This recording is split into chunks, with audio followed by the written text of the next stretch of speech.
Boa noite, que a paz do Mestre Jesus esteja conosco na noite de hoje. Hoje, o Williams acordou às 4h30 da manhã. Ele acordou na correria, não tinha muito tempo a perder, tinha que recolher os poucos pertences que tinha: papelão, a muda de roupa, cobertor, colocar tudo dentro da mochila e sair correndo. Se ele ficasse um pouco mais, o dono da loja ia chegar e não ia ficar nada feliz em ver embaixo da sua marquise. Hoje eu também acordei às 4h30 da manhã. Um motivo diferente, mas também foi uma correria. Eu tinha que chegar às 6 no fundão. Não tive muito tempo para fazer muita coisa ao longo do dia. Eu atendendo um paciente aqui, outro lá, sem muito tempo para comer, e chegamos aqui agora. O Williams também teve um dia muito corrido. Ele andou pelas ruas da Barra, do Recreio, catou papelão, lata de alumínio, garrafa PET, tudo que ele pudesse recolher para no final do dia amealhar alguns trocados. Eu tenho 28 anos, sou médico e estou aqui tendo a oportunidade de fazer essa conversa aqui com vocês. O Williams tem quase 60, é um morador de rua que eu conheço, que provavelmente agora já está abaixo da marquise, contando as suas histórias e as suas aventuras do dia. Histórias e vidas aparentemente distintas, mas que o cotidiano e as aflições diárias inimaginavelmente são iguais. E só quando nós tivemos a oportunidade de entrar no mundo da rua, nós começamos a perceber isso. Não sei se vocês sabem, mas nós estamos desenvolvendo um trabalho junto à nossa casa, no SEMA, no qual nós interagimos com moradores de rua. E nos últimos anos nós fomos recolhendo várias histórias e vários exemplos dos moradores de rua e chegamos a confeccionar um livro, e o livro chama No Mundo da Rua, e é por isso que nós estamos aqui hoje. Antes de dar seguimento à nossa conversa, eu queria dizer que com muita alegria eu venho aqui hoje, porque há uns 94, mais ou menos, eu era menininho, eu tive a oportunidade de ter um contato com uma grande médium. Eu morava nos Estados Unidos e essa moça, ela era uma imigrante ilegal dentro dos Estados Unidos, e a minha família conheceu ela e ficamos muito próximos, e ela era muito evangélica, muito sem nenhum conceito sobre espiritualismo, sobre espiritismo, mas tinha uma mediunidade muito aflorada, muito descontrolada. E nós começamos de uma forma ou de outra a interagir com ela. Minha mãe começou a interagir com ela. Nós éramos umbandistas na época, então tentávamos da nossa forma na época, dentro do nosso conhecimento, dar algum auxílio para aquela pessoa que tanto sofria. Ela ia para os hospitais, ficava semanas internadas, e quando a minha mãe começou a tentar perceber algum resquício de mediunidade atrás daquilo, ela começou pelo menos a apaziguar um pouco o seu espírito. E ela tinha uma mediunidade espetacular, assim, como poucas vezes eu vi descrita em livros. E uma vez ela estava sentada na nossa sala de estar, na nossa sala de jantar, na mesa, conversando, batendo papo, quando de repente ela ficou, era bem morena, ela ficou quase branca, muito nervosa. Ela ficava muito nervosa quando via os espíritos, não entendia o que estava vendo, fechava os olhos, cerrava os olhos, mas de repente ela foi se acalmando, porque ela viu que o espírito que vinha era um espírito que a ajudava há muitos anos, e ela começou a dialogar com o espírito de olhos fechados. E a minha mãe, curiosa, começou a perguntar o que estava acontecendo, o que se tratava, enfim, tentando auxiliá-la da melhor forma possível. Nós não tínhamos grandes conhecimentos doutrinários, quase nenhum conhecimento doutrinário. Mas a minha mãe, curiosa, perguntou o nome do espírito que ajudava. Eu digo-se passagem que eu fiquei muito reticente em contar essa história aqui para vocês. Eu sou muito cético, mas eu acho que não custa. E a minha mãe, ele falou o nome, o espírito falou o nome para ela reproduziu o nome para nós desconhecíamos completamente o nome daquele espírito, ela mal sabia pronunciar o nome daquele espírito. Naquela época não tinha internet, ainda estava caminhando as coisas, então nós esperamos até o final de semana, quando a minha mãe ligou para uma tia-avó dela, que era frequentadora de centro espírita, e perguntou, da melhor forma possível, quem seria aquele espírito.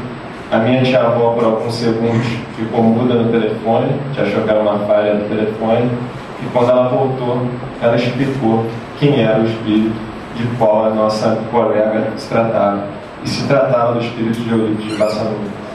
Desde criança eu rezei pelo espírito de Eurípides de Bassanufo sem saber quem era. Só depois de velho eu fui achar a minha biografia, enviei para ela nos Estados Unidos. Ela ligou logo em seguida chorando que era o protetor dela e tudo mais. Se era ou não sei, mas sempre me impressionou e por isso com muita alegria eu vim à casa de vocês hoje. E, enfim, nós estamos aqui para apresentar esse trabalho que surgiu mais ou menos há 7 anos atrás. Esse livro que nós estamos apresentando em algumas casas espíritas é um símbolo muito bonito do que é o trabalho voluntário. Porque tudo que ele envolve, tudo que participa dentro dele é trabalho voluntário. A forma como as histórias foram vistas, a forma como nós escutamos as histórias, as pessoas que participaram, a forma como ele foi editado, escrito, trabalhado, está sendo divulgado, vendido porque está sendo doado para casa, lá para as obras sociais da nossa casa. Tudo nele é trabalho voluntário. É uma grande tentativa de se valorizar o trabalho voluntário e se difundir ele de uma das formas que é como morador de rua. Existem tantas outras, eu sei que vocês aqui desenvolvem um trabalho também bem extenso com os moradores de rua. E como eu ia dizendo, ele começou mais ou menos há 7 anos atrás, por acaso, a minha participação nesse trabalho.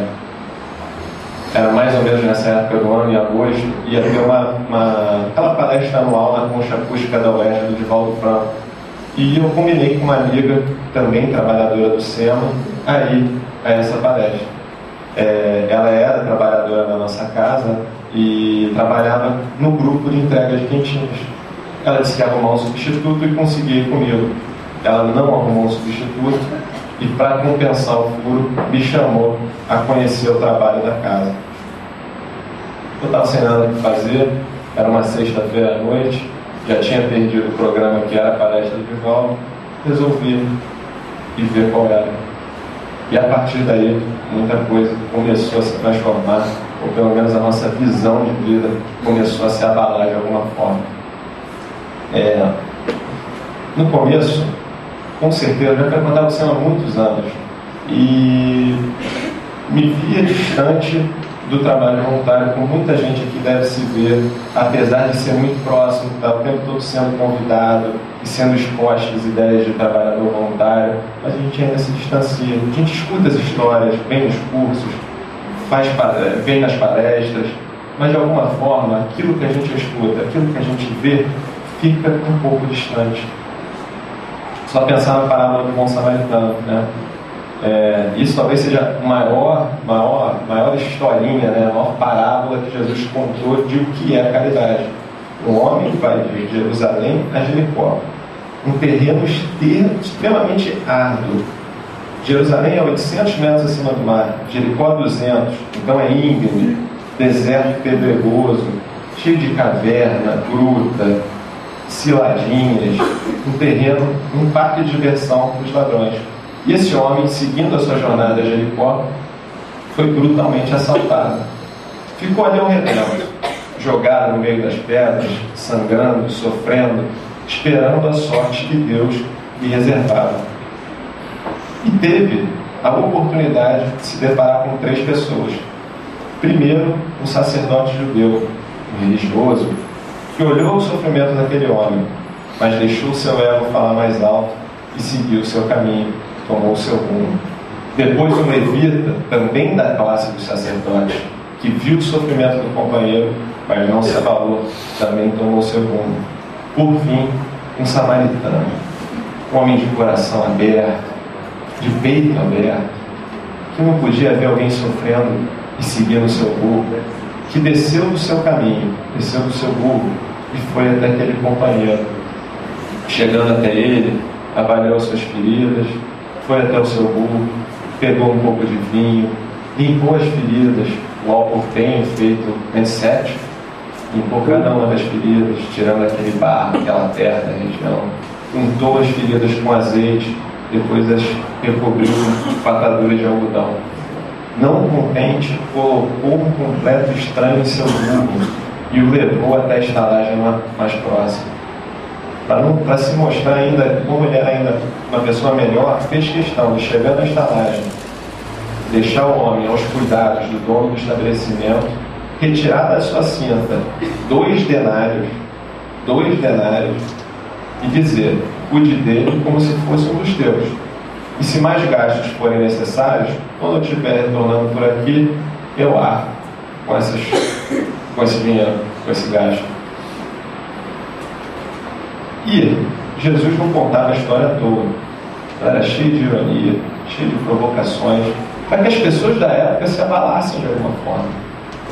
E ele começa botando um homem indo de Jerusalém a Jericó, mas a gente não sabe qual era a raça, qual era o credo, quanto dinheiro ele carregava consigo, se era rico, se era pobre, se era honesto, se era desonesto. A única coisa que se sabe é que ele sofria em meio ao deserto. Porque é assim que é o nosso próximo, é aquele que sofre e que precisa de ajuda, não importa quem ele for. Jesus é bem claro nisso. Ele não diz quem é, não diz nem o nome do homem, só diz que ele sofria. Depois coloca 2 pessoas que teoricamente seriam associadas à bondade. A gente sempre associa o líder religioso, o exemplo de religião, à caridade, à bondade, à boa ação. Mas foram os 2 que olharam aquele homem e tomaram seu rumo. Uma provocação até para os judeus. Ele botou 2 exemplos do alto padrão do judaísmo para ignorar o sofrimento de alguém. E por fim, o samaritano. Os samaritanos eram considerados uma classe inferior na época. Igual os servos, os escravos, eram mal vistos pelos judeus.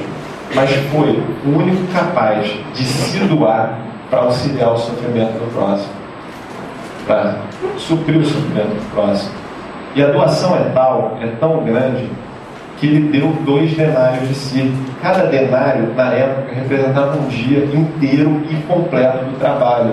É igual se hoje em dia nós pegarmos alguém na rua que nós não conhecemos e nunca vimos na vida e largarmos o nosso trabalho, ou pegarmos tudo que a gente ganhou um dia inteiro de trabalho e doarmos isso para aquela pessoa, sem se identificar, porque ninguém também sabe o nome do samaritano, ninguém sabe para onde ele foi, ele não deixou cartão de visita ou celular, ele só ajudou.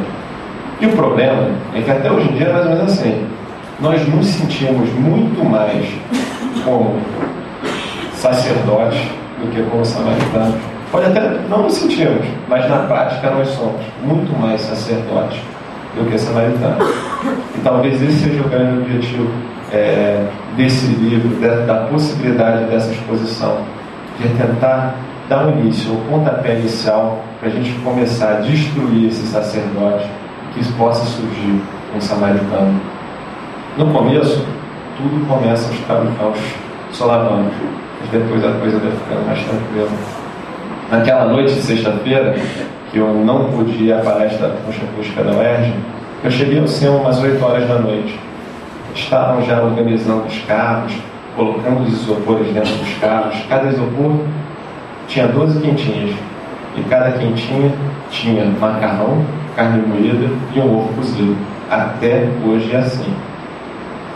E os carros saíam pelas ruas do Recreio, da Barra e de Jacarepaguá, divididos em roteiros para facilitar o trabalho. No dia, na época de férias, fim de férias, faltaram vários trabalhadores, então nós fizemos todo o roteiro, Barra, Recreio, Jacarepaguá. Um pouco cansativo, de 8 da noite até as 2 da manhã, mas quando você está naquele êxtase, naquela vontade, naquela situação, na possibilidade de fazer o bem de alguma forma, você se empolga de tal forma que o cansaço não te abala. Chico não virava às noites ajudando todo mundo, não dormia. A gente era só uma vez por mês, uma noite por mês, mas você ia se empolgando com a situação. E a quentinha era uma forma e um meio muito simples e muito prático de você poder abordar essas pessoas que são muito precavidas. A rua é um meio muito hostil. Então, a Quentinha era o nosso convite. Através da Quentinha você podia bater um papo depois, conversar, trocar uma ideia, perceber que essas pessoas tinham algo a dizer. Porque até então, a minha visão era aquela visão de criança, de morador de rua, né? Que era um mendigo, que era sujo, que era feio, que era meio maluco. Que se pudesse atravessar a esquina e ir pela outra calçada para não passar no mesmo lado, todo mundo faz. Mas ali, as coisas começaram a se transformar de alguma forma. As pessoas falavam, elas sorriam, elas choravam, elas interagiam, elas passavam a existir um monte de pessoas que nunca as tinha percebido. E eu também fiquei abalado com isso. E no final de cada entrega, de cada conversa, de cada prece, eles sempre eram convidados a retornar no domingo. Porque no domingo, na nossa casa, na época, hoje em dia já está um pouco diferente, mas hoje em dia no sábado, em outro lugar, mas na época, ao lado da nossa casa tinha um enorme galpão. E nesse enorme galpão tinha um espaço ali reservado para a recepção dos moradores de rua, onde eles davam o pontapé, eles chamam assim telhazinha, para ter o reinício do seu processo de reinserção social. E lá eles entravam, sentavam em cadeiras dispostas assim, em sentido de palestra, escutavam histórias, cantavam junto com a regente do coral, comiam, tomavam café da manhã, tomavam banho, existia um vestiário assim, cheio de chuveiros, onde eles tinham a oportunidade de tomar banho, cortar cabelo, fazer barba, colocar roupas limpas. Era uma vez por semana que eles trocavam de roupa, almoçar e tomar o seu rumo. E no domingo nós também tivemos a oportunidade de conhecer esse trabalho. Quando eles assim desejavam, quando eles queriam sair daquela situação de rua, quando eles almejavam alguma mudança em suas vidas, eles eram encaminhados para um abrigo com o qual a nossa casa mantém íntimo contato até hoje. Muitos de vocês, se for, até conhecem, porque é bem próximo daqui, no Loreto, chama-se Casa de Betânia. É um abrigo regido, gerenciado por uma feira católica. E lá eles passavam, também, quando encaminhados, eles passavam um período, normalmente de 9 meses, no qual eles passavam por todo um processo de reinserção social. Progressivamente eles iam tendo a oportunidade do trabalho, do frequentar de reuniões de AA, da religiosidade numa feira católica, e os ajuda da melhor forma possível, para que eles possam, de uma forma ou de outra, retornar às ruas, mas não em situação de rua, não como moradores de rua. E desde aquele dia, é inegável que a nossa estrutura de ideias passou a se abalar de alguma forma. Ficou chocada com toda aquela situação e teve que, aos poucos, se adaptar e se transformar. Até porque o trabalho voluntário de início empolga muito. Porque você vai vendo bem que você está gerando para o próximo e você vai querendo cada vez fazer mais. Vai virando uma cachaça. A gente quer ajudar. É o inverso da cachaça deles. E a gente vai querendo cada vez mais ajudar. Porque as histórias e as circunstâncias que elas envolvem são tão lindas e tão bonitas e tão amplas que nós nos envolvemos com aquilo. Em determinado momento, eu comecei a me voluntariar em Betânia. Eu estava no 3º ano da faculdade de medicina. Comecei esse trabalho, eu tinha uns 20 anos, já devia ter uns 1 ano e meio de trabalho, mais ou menos. E a casa não tinha médico. Toda casa de voluntário, o médico vão ser muito egoísta, né? Então não tem médico. Toda casa sofre com carência de médico. E só de eu entrar na casa e falar que eu fazia faculdade de medicina, eu virei médico. Então, mas eram 2 tarefas simples. Era cuidar de uma pequena farmácia. Eles recebem até hoje muitas doações. Eu tinha que organizar a farmácia para que, se tivesse um remédio para o primeiro socorro, ou quando eles traziam alguma receita, e fazer o curativo de um senhor de idade que tinha verdadeiras crateras nas pernas. E para fazer o curativo desse senhor de idade, eles improvisaram uma pequena enfermaria dentro da biblioteca da casa, onde se botavam 3 bancos. Um para mim, um para o seu Antônio Cláudio iam para a perna dele, para a enorme perna dele. E nós íamos ali, conversando, limpando a ferida dele. Ele ia até liguendo, não sabia nada, me dando bronca porque eu estava gastando muita pomada, reclamando que a gás estava pouca. E ia contando histórias. Senhor de voz mansa, tranquilo, locutor de cinema mesmo. Ele em pouco tempo aprendeu a ler e escrever, e hoje em dia ele é coroinha da igreja e lê os salmos com o padre, ali do Loreto. E ele ia contando as histórias, e eu ia me envolvendo com aquilo. Certa vez ele contou um pouco da sua história. Toda a história dele está no livro. Na sua história ele dizia o seguinte, que ele sempre foi uma pessoa forte, robusta, ele era muito grande, e trabalhava, e ganhava, tirava o seu sustento através da sua força física. Estivava no cais do porto, descarregava caminhão, ajudava na construção civil, fazia tudo o que precisasse de músculo. Mas com o tempo, com o passar dos anos, ele foi tendo cada vez mais dificuldade em se locomover. As pernas foram ficando pesadas, não respondiam mais os comandos. E ele começou a não conseguir acompanhar o seu ritmo de trabalho. Sem ter como ganhar dinheiro, sem ter por quem recorrer, não tinha parente, acabou caindo em situação de rua. Ficou ali na Penha, embaixo de um viaduto, durante anos. Assumiu um estado do mais completo desespero humano. Parecia um bicho. As pernas enormes, cheias de feridas, ele tinha elefantise nas pernas. Sofria constantes infecções, elas melhoravam e reinfectavam. As pessoas tinham medo de falar com ele, porque parecia um bicho mesmo. Aspecto ruim, cheiro horrível. E ele contava, já chorando, já muito emocionado mesmo, que foi o trabalho voluntário que o manteve vivo durante os seus anos de rua. Ele dizia isso, já com um sorriso no rosto, porque existia na região um grupo de senhoras de uma igreja católica que distribuíam uma sopa um dia à noite. Vocês distribuem sopa aqui à noite também? Olhem a importância da distribuição da sopa. Quem distribui sopa aqui? Olhe a importância da distribuição de sopa. Não sei se quem distribui já se atentou para isso.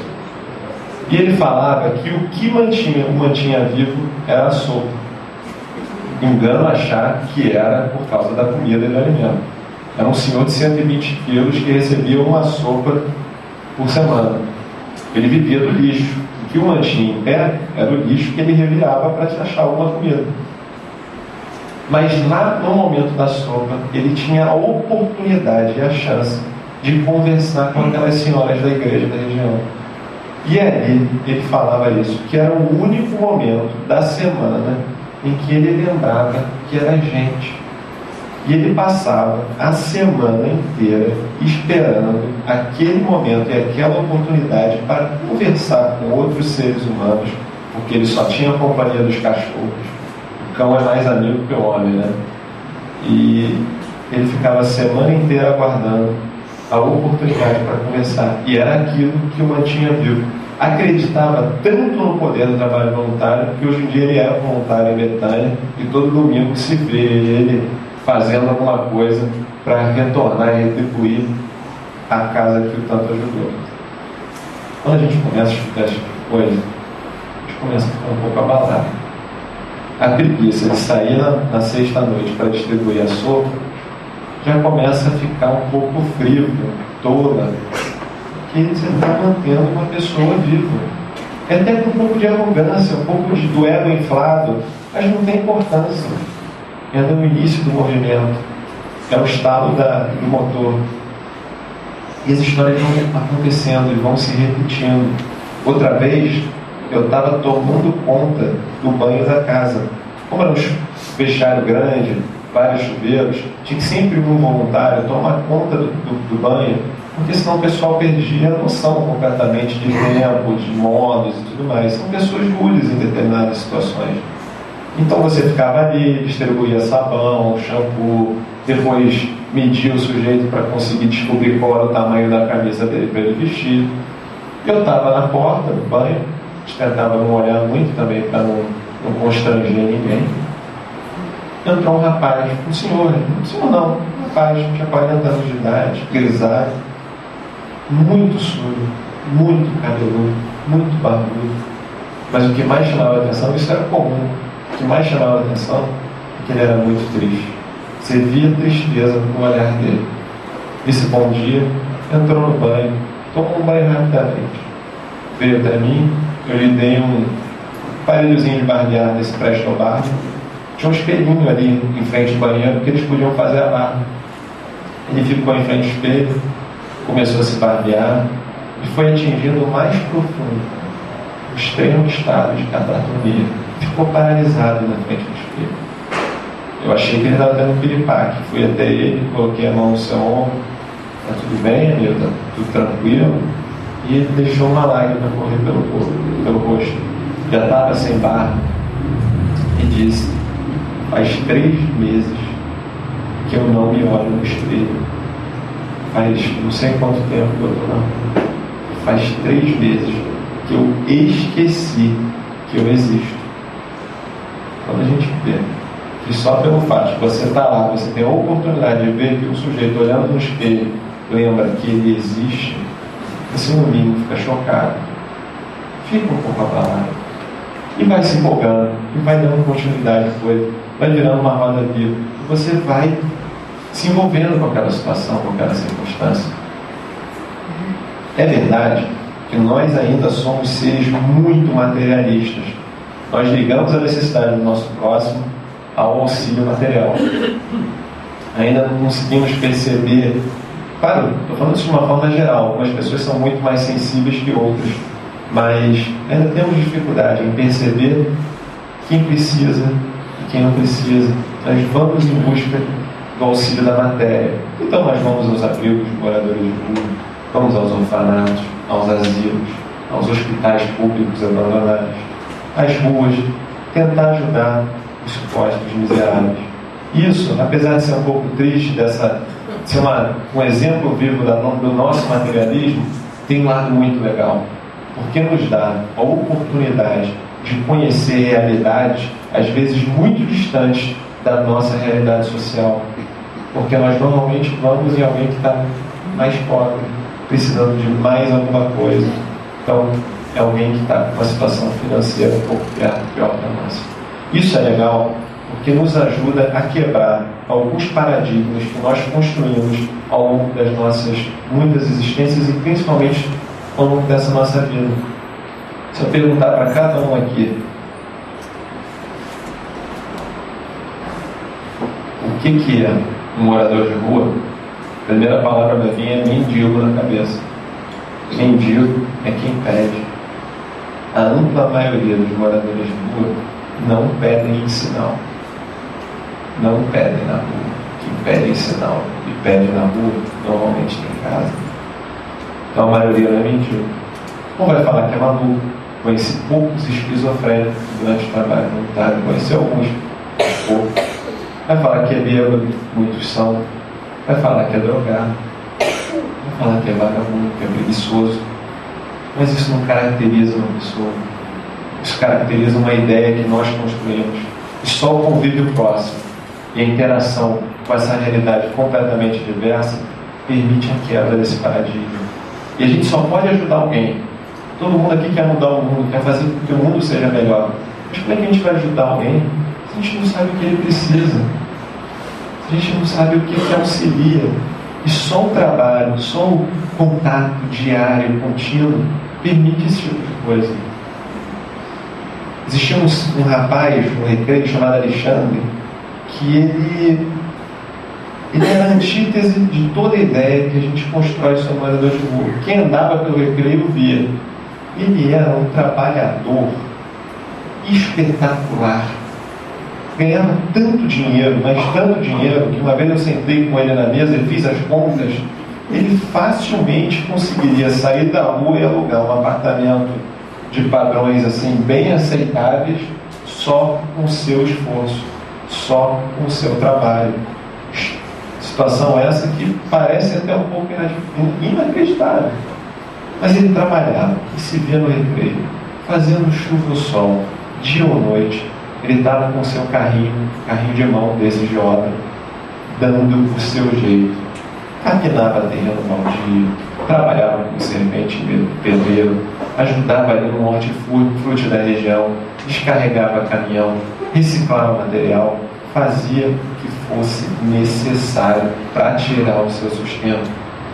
Claro, ele era usuário de drogas, usava cocaína, e ele trabalhava para sustentar o seu vício.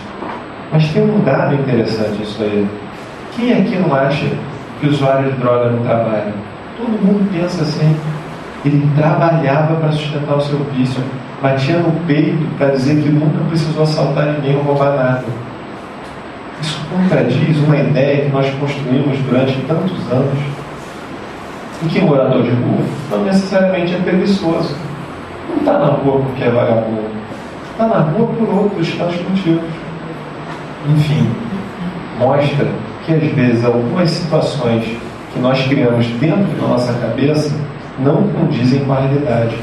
Um outro menino chamado Hernani, ele também teve um contato muito próximo com a gente na rua. Era um típico menino de rua, jovem, bem jovenzinho, interagia de forma completamente caótica na rua, porque menino de rua é um pouco diferente de moradores de rua. Eles são mais rebeldes, mais arredios, tirava cola. Então você tentava trocar duas palavras com ele, ele não olhava para você, parecia não estar prestando atenção no que você estava falando.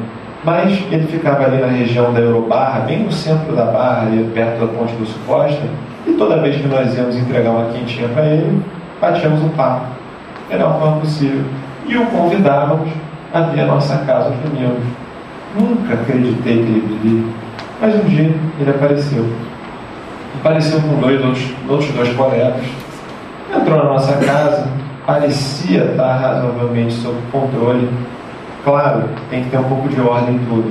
Então, na entrada da nossa casa, para o sujeito poder entrar, ele tem que estar sob o mínimo de condição. Não pode estar altamente alcoolizado, drogado, até porque senão ele vai causar distúrbio, vai desconcentrar as outras pessoas, enfim, vai causar um pandemônio. Então, sempre existe uma certa parcimônia na hora da entrada dele. E ele entrou tranquilo, porque estava razoavelmente tranquilo, era disperso, dava umas gargalhadas, meio sinal de loucura mesmo, dava umas gargalhadas no meio do nada, sem ter menor cabimento, mas passou razoavelmente de forma despercebida até a hora de ir embora. Nós estávamos reunidos num pequeno grupo, conversando, batendo papo, fazendo o nosso encerramento, e quando íamos dar início à nossa prece de encerramento, começou uma algazarra na porta da casa. Fomos correndo até a porta e o bate-boca entre ele e os dois coleguinhas. E os dois colegas queriam que ele devolvesse o que tinha dentro de um saco plástico. Uma sacola dessas de lixo preto, que ele carregava latas, os seus pertences. E ele pegou e discutiu com a gente também, não queria devolver. Nós começamos a achar que ele tinha surrupiado alguma coisa da casa e os amigos estavam obrigando que ele devolvesse aquilo, e com muito custo, muita conversa, muito papo, ele resolveu tirar o que ele tinha dentro do saco plástico. E com muita vergonha, olhando para o chão, sem olhar para a gente, ele tirou, no meio de um monte de lata amassada, um pedaço de papelão com as bordas carcomidas, bem rude mesmo, mas que em um dos lados tinha uma gravura do Rio de Janeiro, a Lagoa Rodrigo de Freitas, com Cristo Redentor ao fundo, que era uma pintura que ele tinha feito. E era bem feito. Só que a vergonha era porque ele falava que podia fazer melhor. Bastava ele ter tinta e tela suficiente. Nós falamos para ele que quando ele retornasse na semana seguinte, a gente daria a tinta e a tela, mas ele nunca mais voltou. Mas o dado interessante disso aí é que esse menino nunca entrou numa escola de arte, quiçá foi em alguma escola. E a gente foca na droga, na preguiça, na rebeldia, mas talvez, quem sabe, se a gente focasse no talento dessas pessoas, no trabalho do Alexandre, na capacidade de pintar do Hernani, nós teríamos uma ferramenta, uma situação para ajudar mais essas pessoas. Nós temos vários problemas, E a gente não gosta quando alguém vem diminuir o nosso problema. E é isso que a gente faz quando a gente não conhece o problema do próximo. E o trabalho voluntário é uma ferramenta espetacular para nós entendermos, ou pelo menos começarmos a entender um pouco como funciona o sofrimento dos nossos companheiros, dos nossos amigos, que às vezes estão do nosso lado e nós nem percebemos que eles existem. Eu só fui começar a perceber que o morador de rua de fato existia depois que eu fui trabalhar com morador de rua, porque você não percebe. Comece a observar. É que nem carro. Você nem sabia que a marca do carro existia. A partir do momento que você descobre que ela existe, você começa a ver um monte na rua. São coisas que nós não sabemos que existem. Tem só um que a gente acha que mora na praça. O resto não existe. Isso é muito triste. Mas o tempo ajuda em tudo. E esses paradigmas vão sendo quebrados. Nós vamos nos envolvendo cada vez mais com o bem-estar que é gerado para o próximo e para nós mesmos. E nós começamos a ter oportunidade, dentro de qualquer trabalho, de conhecer coisas boas dentro daqueles que nós não esperávamos. Porque nós esperamos a bondade dentro do sacerdote e não do samaritano. E a gente começa a olhar os samaritanos e ver que às vezes com muito pouco se consegue fazer muito, e nós começamos a ter os nossos conceitos de vida e as nossas ideias sobre como agir um pouco modificadas, com as suas estruturas abaladas. Outro dia, nós estávamos distribuindo quentinha no recreio, estava chovendo, um dia ruim para distribuir quentinha, porque da chuva as pessoas se escondem, elas buscam abrigo. Então nós corremos a rua do recreio, não achávamos ninguém. Com muito custo, sobraram 6 quentinhas. Vamos a Jacarepaguá, porque hoje em dia a gente só vem a Jacarepaguá quando sobra no recreio.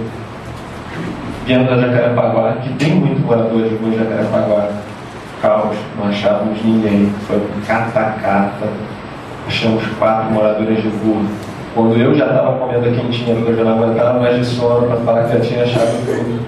Que achou 2 moradores de rua ali na esquina do Hospital das Clínicas de Jacarepaguá. Estavam ali embaixo de uma marquise, dormindo lado a lado. Um sobre um conjunto de papelões e o outro sobre um colchão.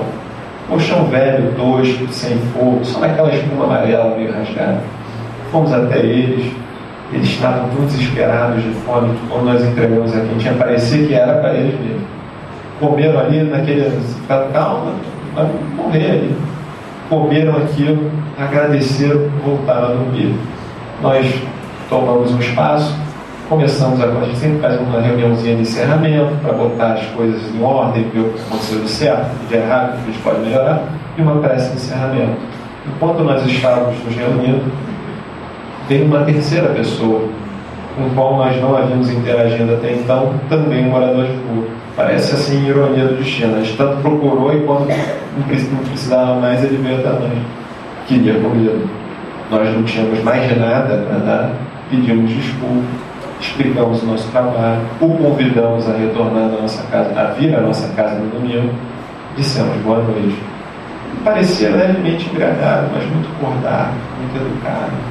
Agradeceu e foi até os 2 companheiros. Minha esposa chamou a atenção e eu fiquei de olho. Ele foi até o companheiro do colchão, gritando meio aos berros: amigo, amigo, acorda! O moço acordou assustado, até achei que podia ter alguma troca de farpas ali. Posso deitar na sua cama? O companheiro pegou e falou: pode. Ele tirou os sapatos, porque não se deita de sapato na cama dos outros, e dormiu ao seu lado. A gente escuta aquilo, a gente vê que a gente fica meio abalado. Tem hora que tem gente que está na minha sala de casa, está ficando mais de uma hora, eu já começo a ficar irritado, já começo a fingir que estou com sono, o pessoal já vai. Ele cedeu a própria cama. Muita gente pode falar, não tinha nada, é muito pobre, então quer dar, mas eu gosto de pensar diferente. Ele provavelmente já sofreu a dura cena de dormir no chão duro da rua, e meio, seja o que for, barata, rato, e provavelmente se sensibilizou com a situação daquele colega. Não pareciam se conhecer.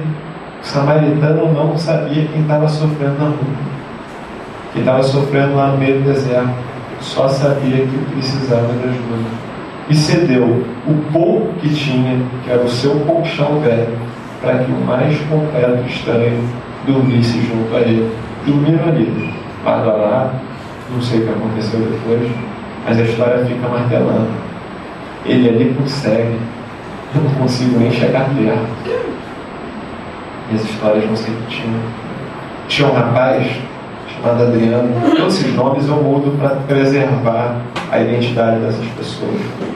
Esse Adriano, eu gosto de brincar que ele foi o meu maior ídolo dentre os moradores de rua que eu conheci, por várias situações. E ele tinha uma história muito triste, porque ele era um serralheiro, trabalhava em Friburgo, e se envolveu, enquanto estava soldando um portão, se envolveu num acidente e perdeu a visão de um dos olhos. Ficou impossibilitado de trabalhar durante um tempo, não tinha direitos trabalhistas, caiu em situação de rua, perambulou toda a cidade do estado, até que chegou a Barra. Ficou ali na região da Alvorada, aquela central de ônibus que fica bem no meio da Barra, e ficava ali, perambulando, tirando o seu sustento da melhor forma possível, sobrevivendo, visão um pouco prejudicada nos olhos. E nós o conhecemos durante o trabalho. Ele começou a frequentar a nossa casa no Recreio. Era muito sério, daquele tipo que você fala, por que ele está na rua? Sério, sóbrio, muito quieto, atento, vinha, chegava, participava de uma forma muito plena, mas muito serena, e tomava o seu rumo. Tinha algumas situações que chamavam a atenção dele. Talvez a principal é que ele tinha um carrinho de compras, no qual ele guardava os seus pertences, recolher material reciclado. Muitas dessas pessoas sobrevivem através de material reciclado. Isso é um dado interessante. O nosso país é um dos principais recicladores do mundo. Mas não fiquem orgulhosos. Não é porque nós temos consciência ecológica, porque tem muita gente pobre que vive do material reciclado. E ele vivia do material reciclado.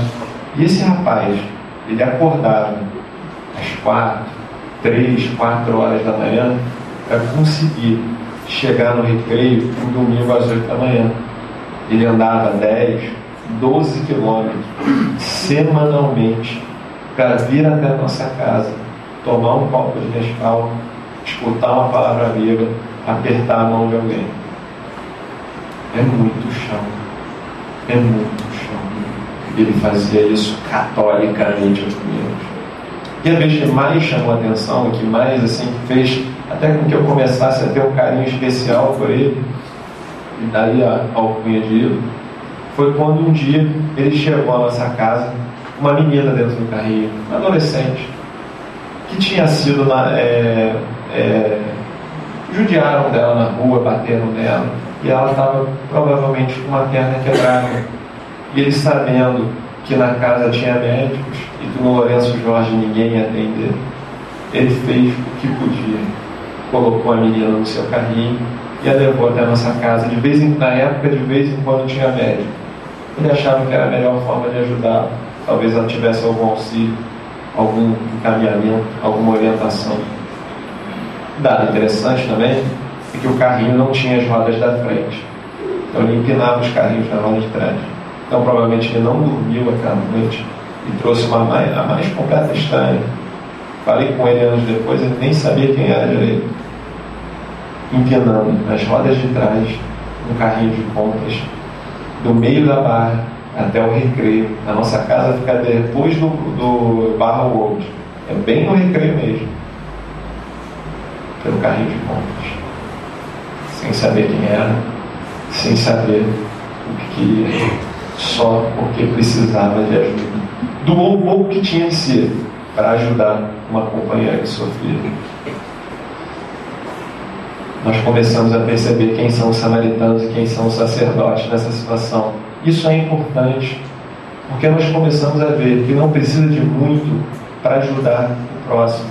Não precisa ganhar na loteria para começar a doar. Não precisa ter tempo livre para começar a doar um pouco que tem. Claro que a gente pode ajudar todo mundo no nosso dia a dia, no nosso trabalho, nos nossos afazeres domésticos, mas dá para fazer ainda mais.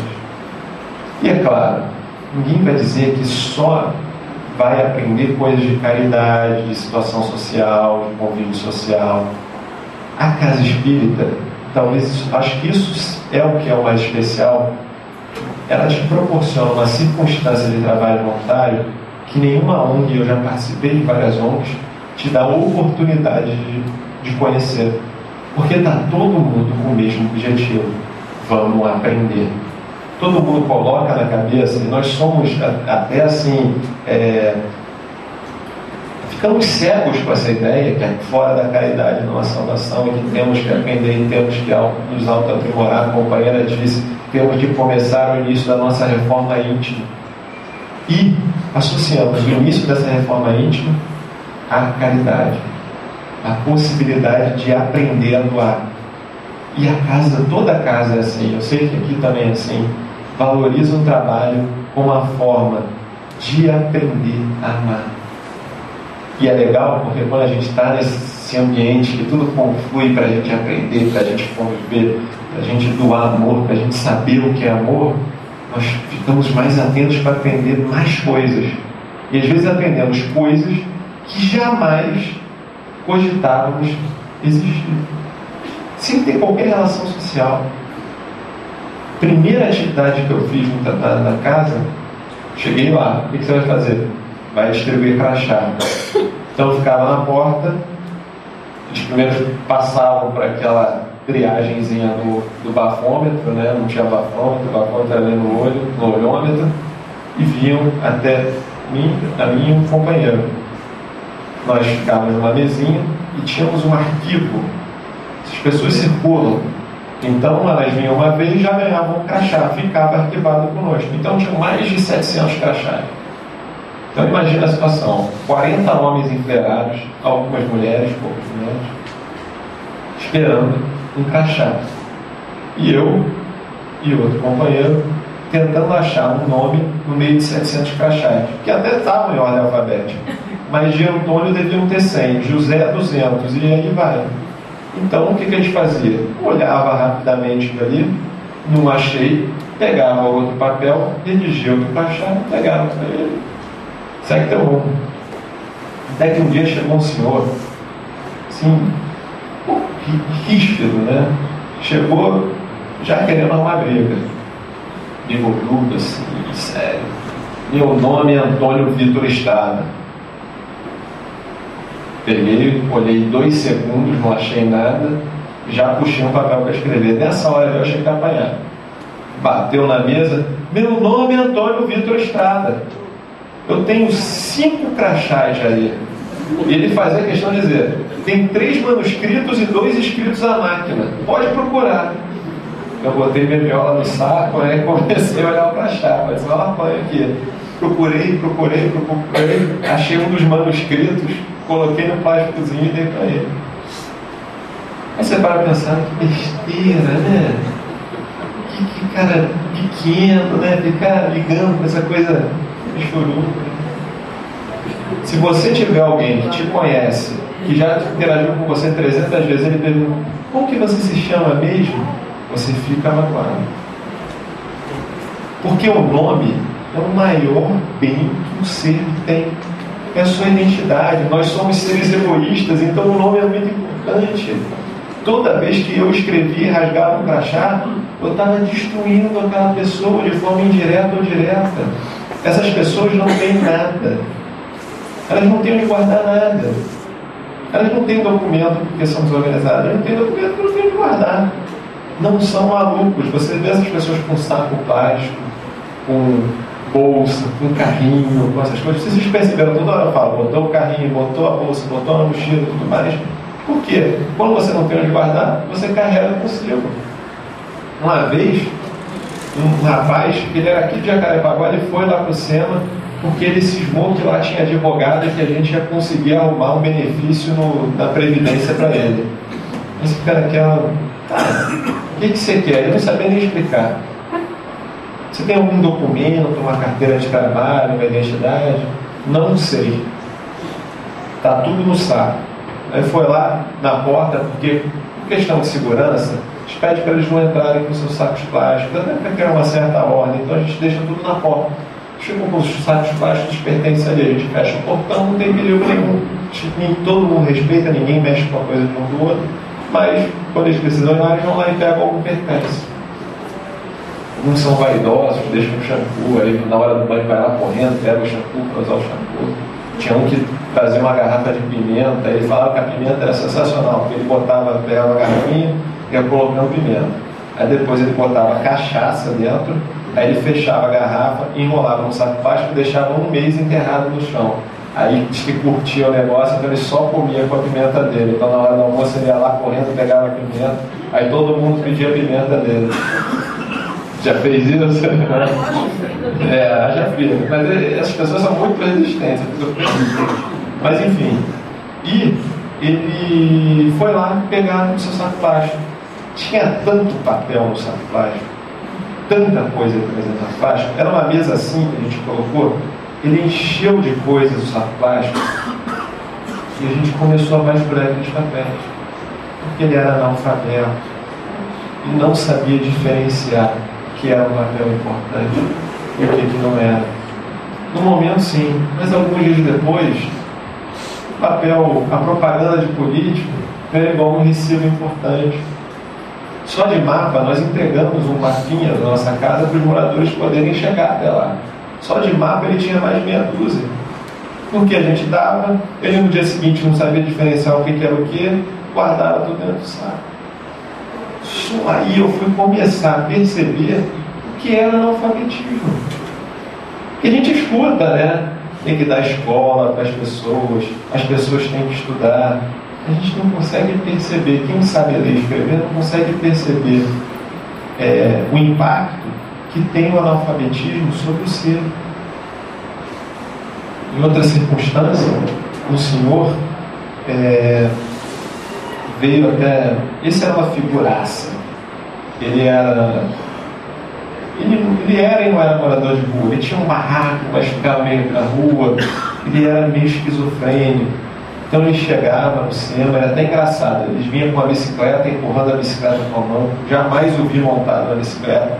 Bicicleta que ele chamava de camelo.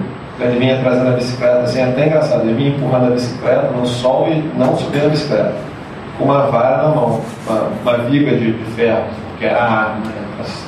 Então ele vinha com o cabelinho dele, mas ele vinha religiosamente à nossa casa. Se sentava, aí ele tinha um tercinho, ele segurava o terço durante o tempo todo e ficava ali quieto, não falava nada, só rezando para si mesmo. E interagia muito pouco. Ele criava nomes, ele confabulava, tinha algum grau de psicose, criava, achava que não sei quem é a moça do coral, a moça que tocava piano, ele achava que era a cantora Kátia, embora não fosse certo, mas ele se esmava que era a Kátia. E ele tinha umas coisas assim, engraçadas, ele era muito magro, com aquela pele bem curtida de sol, bem curtida mesmo, e Severino Borba, o nome dele. E ele chegava, né, sujo, imundo, e se recusava terminantemente a tomar banho. Sentava e não queria tomar banho. O pessoal já levava na provocação, ia lá, toma banho. Não, água fria eu fico resfriado. Não, água fria já. Um dia eles conseguiram meio que levar ele meio que a força para tomar banho, no caminho ele começou a chorar, o pessoal ficou com dó, devolveu ele de volta para a cadeira. Ele dizia que só tomava banho de água de fonte e tinha que usar babosa no cabelo. Aí uma vez a gente plantou babosa, a babosa cresceu, mas ele nunca tomou banho. Acho que nos últimos tempos até ele deu uma tomada de banho, daí mas foi meio que um susto, empurraram e ele entrou. E ele foi até o consultório. Na época eu já atendia, ele foi até o consultório para conversar. Não sei que figura ele tinha de mim. Podia ser qualquer coisa, mas não era de um médico. E ele sentou na minha frente e começou uma ladainha mais ou menos assim. Eu sou muito forte, esquálido, tinha pele e osso. Eu sou muito forte. Eu levanto a mão, a nuvem vai para o lado e acaba a chuva. Eu faço assim, cai chuva. Eu faço assim, sai trovão. Eu arrumo briga. Eu não arrumo briga. Mas se arrumar briga, eu dou um soco, o cara derruba na fora. Eu sou poderoso. Eu sou neto de índio. Eu tenho poder. Eu olhando aqui, o que ele quer de mim? Mas a minha irmã está atazanando a minha vida. E eu quero que o senhor escreva uma carta para ela. Aí eu fiquei meio assim. Como assim você escreve uma carta? Não, escreve uma carta para ela. Pensei 2 vezes. Eu vou escrever uma carta para ela, vai que a mulher sabe ler, ela vai ficar intimidada pela minha carta, porque ele vai me ditar a carta e ainda vai ficar amedrontada. Então, não, calma que você me dita, eu boto no correio, chega lá, tudo tranquilo. Aí ele começou a ditar a carta para mim. Carta assim, inteirinha, está no livro. Aí ele começa: bem, a sua, não posso continuar contando. Era só palavrão. Sai da minha casa, porque foi a minha mãe que me deu, e não sei o que lá, e o seu filho, eu não sei o que lá, assinado Severino Borba. Aí ele: mas bota isso aí também. Eu: tá bom, PS, devolve a bicicleta que o Zé Bomba me deu porque não é tua. Aí eu: tá bom. Aí botei: para onde que eu mando? Aí ele trouxe um saco plástico, a mesma história do outro. Jogou o saco plástico no chão, era um monte de papel. Eu achei uma conta velha de luz, que ele teve luz em algum momento naquele barraco, com a conta da Light. A conta já estava em débito há 10 anos, ele devia R$1.000 a Light, porque acho que era tão pouquinho, ele nunca deve ter tido luz e foi somando R$1.000 a Light. Aí ali, teoricamente, eu peguei endereço. Mas não era um dado. Ele era um esquizofrênico que acreditava que podia tudo. Mas precisou rebaixar toda aquela empáfia porque era analfabeto. E só aí a gente começa a perceber uma história boba, e aí está a essência do trabalho voluntário. É a oportunidade que a Casa Espírita te dá. E você, nessas histórias corriqueiras de dia a dia, bobinhas, às vezes tem muita coisa. É claro que a gente não tem como encerrar sem terminar a história do Williams. O Williams, ele agora já está dormindo embaixo da marquise, mas ele também marcou da sua forma. O Williams é um senhor de Pernambuco, aquele sotaquezinho arrastado, uma certa cultura, teve no 2º grau, era filho de farmacêutico, alcoólatra, que veio às ruas do Rio para beber a liberdade. Mas que impressionou, ele até é engraçado, porque ele fala um pouquinho de palavras, algumas palavras em inglês, parece jogador de futebol conversando, tenta escolher palavras difíceis, cria neologismo, fala tudo errado, mas acha que está falando. E o Williams um dia estava sentado no momento da música, nós temos um momentinho da música, para o pessoal poder trocar, sim, extravasar um pouco aquela coisa do dia a dia, poder cantar um pouquinho. A gente gosta muito da musicoterapia. E o Williams pegou e pediu para cantar. Eu fiz uma música que eu quero cantar. Eu sou cético demais. Na hora eu achei que vinha um caos ali, né? Funk, alguma coisa não reprodutível. Mas cedeu um espaço para ele. Eu não vou cantar a música que ele cantou, porque eu sou daltônico para a música. Minha mulher fala que eu estrago qualquer música. Então eu vou só falar os versinhos que ele criou, que eu provavelmente vou estragar também, porque até verso tem uma musicalidade. Mas ele é mais ou menos assim: 1, 2, 3, 4, 5, 6. Chegamos novamente. Que gostoso outra vez. Como é bom, maravilhoso. Eu no céu aqui estar, com Jesus nos protegendo, sempre alegres a cantar. 1, 2, 5, 6. Isso é um orador de vida, que eu achava que só sabia cantar funk proibido. Como nós desvalorizamos uma pessoa pelo que ela aparenta ser, e como o trabalho dá uma oportunidade de a gente mudar isso. Então, meus amigos, espero que tenha ficado alguma coisa aqui. Tudo isso começou como um sonho há 7 anos atrás. Uma coisa de um garoto meio excêntrico, achando que podia mudar o mundo e escrever um livro. Por incrível que pareça, as pessoas também acreditaram nesse sonho e a coisa começou a caminhar. E hoje a gente tem a oportunidade de mostrar isso para vocês. Quem tiver a chance e a oportunidade de ler esse livro, se só ler e não ver graça nenhuma, pelo menos vai achar algumas histórias engraçadas, curiosas e diferentes. Quem conseguir ler um pouquinho mais no fim, um pouquinho mais de vontade, vai começar a ver que essas pessoas existem, que elas são muito especiais, que elas merecem a nossa atenção. E vão, quem sabe, começar, e essa é uma grande esperança minha, a passar no mesmo lado da calçada quando elas estiverem sentadas. Mas esse meu grande ídolo falava que essa era a maior tristeza da vida dele, era quando ele estava sentado na calçada e via que a pessoa fazia questão de mudar de calçada para não passar no mesmo lado. E talvez o maior sonho com certeza que quem tiver a oportunidade consiga perceber quanto o trabalho pode ser proveitoso para todo mundo, quanto nós podemos extrair esse trabalho, quanto esses trabalhos, qualquer tipo de trabalho voluntário pode valorizar e acelerar e quebrar esse estado estanque em que nós vivemos e fazer com que nós possamos adentrar um novo mundo, um mundo mais reformado, como pessoas mais plenas, mais felizes. E quem puder, se quiser, também conhecer esse mundo da rua. Muita paz e muita coisa boa.